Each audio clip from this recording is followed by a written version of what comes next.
Prix d'excellence en recherche et en création. Hugo Germain, professeur, département de chimie, biochimie et physique.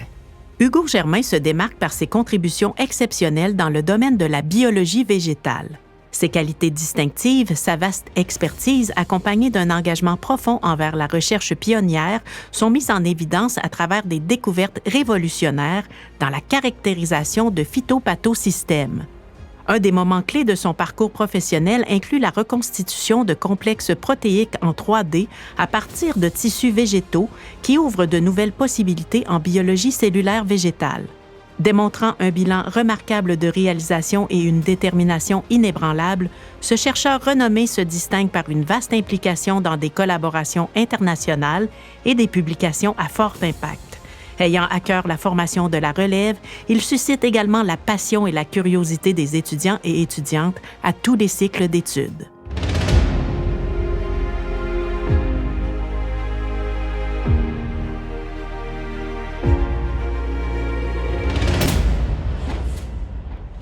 Gagner le prix de recherche et création à l'UQTR, pour moi, c'est très significatif parce que quand je regarde mes collègues autour, dans le département, mais plus largement, là, dans l'ensemble de l'institution, je vois des chercheurs vraiment extraordinaires. Des gens qui sont très, très forts, le genre de chercheur que je voudrais devenir. Fait que moi, je reçoive ce prix-là, je trouve ça vraiment significatif parce que quand je me compare, j'ai pas nécessairement l'impression d'être au niveau de ces chercheurs-là, mais que mes collègues me nominent puis qu'eux considèrent que je suis à ce niveau-là, pour moi, ça veut tout dire, en fait. Pourquoi choisir l'UQTR pour établir mes recherches? En fait, il y a tout pour moi ici à l'UQTR pour réussir ma carrière de recherche. Un peu comme on le voit aujourd'hui en étant titulaire de ce prix-là.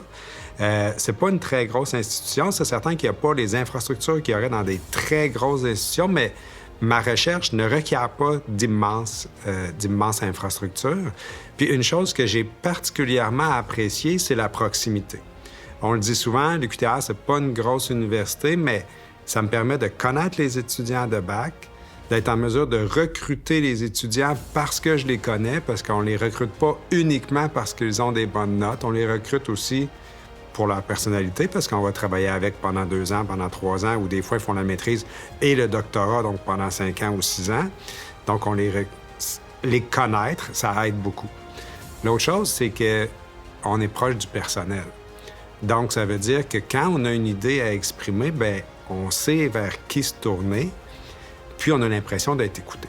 Parce qu'on n'est pas des milliers de professeurs à l'UQTR. Donc, on dit souvent que l'UQTR, ça a une dimension humaine, mais pour moi, en tout cas, c'était un des facteurs décisifs pour venir ici.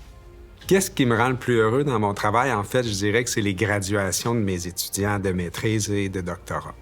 On vient qu'on les connaît bien, à les voir à tous les jours pendant 2 ans ou 3 ans ou même plus. Ils font la maîtrise et le doctorat avec moi. Fait que quand ils graduent, là, l'étape où au mémoire, il y a une présentation ou la défense de doctorat, parfois, ils vont inviter leurs parents qui, souvent, vont venir de l'étranger pour assister à la défense. Tu sais, c'est un moment vraiment, vraiment important dans la vie d'un étudiant de terminer sa maîtrise, terminer son doctorat, puis de réaliser qu'ils ont choisi mon laboratoire et moi pour les encadrer pendant toutes ces années-là. Pour moi, c'est une grande, grande fierté de participer à ça.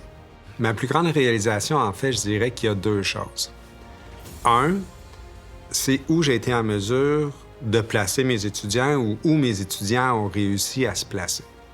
En fait, parmi les 5 premiers étudiants au doctorat que j'ai diplômés, il y en a 4 qui sont devenus chercheurs dans d'autres institutions. J'ai beaucoup d'étudiants à la maîtrise ou d'autres étudiants au doctorat qui se sont placés chez des partenaires avec qui on avait travaillé, dans des industries, certains dans des très grandes industries qui ont des très, très bons postes. Ça veut dire pour moi que la formation que je leur donne, puis la formation qu'ils sont venus chercher au départ dans mon laboratoire, bien, elle est excellente.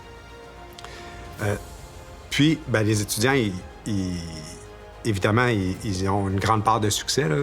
Un étudiant qui vient dans mon laboratoire et qui ne travaille pas, je ne l'aiderai pas à se trouver un bon poste, mais évidemment, les étudiants, ils ont fait leur part. La deuxième chose, en fait, c'est... puis ça, c'est avec le temps. Je pense que c'est quelque chose que j'ai réussi à améliorer au fil des années. C'est d'amener les étudiants à s'investir totalement dans leur projet puis à donner le meilleur d'eux-mêmes.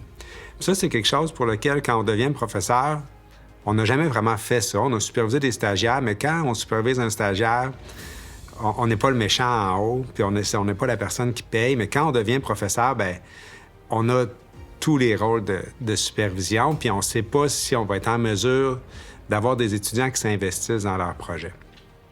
Moi, je pense que tous mes étudiants se sont vraiment investis dans leur projet, puis quand je vois où ils ont été en mesure d'amener leur projet, très souvent, c'est beaucoup plus loin que où moi, j'étais en mesure de croire que le projet pouvait se rendre. Fait qu'on a vraiment formé une équipe, puis l'étudiant, il a apporté énormément au projet. Ça, je pense que ça a été une de mes forces, de fournir des opportunités aux étudiants pour les récompenser, puis d'un autre côté, eux s'investissaient à plein dans leur projet.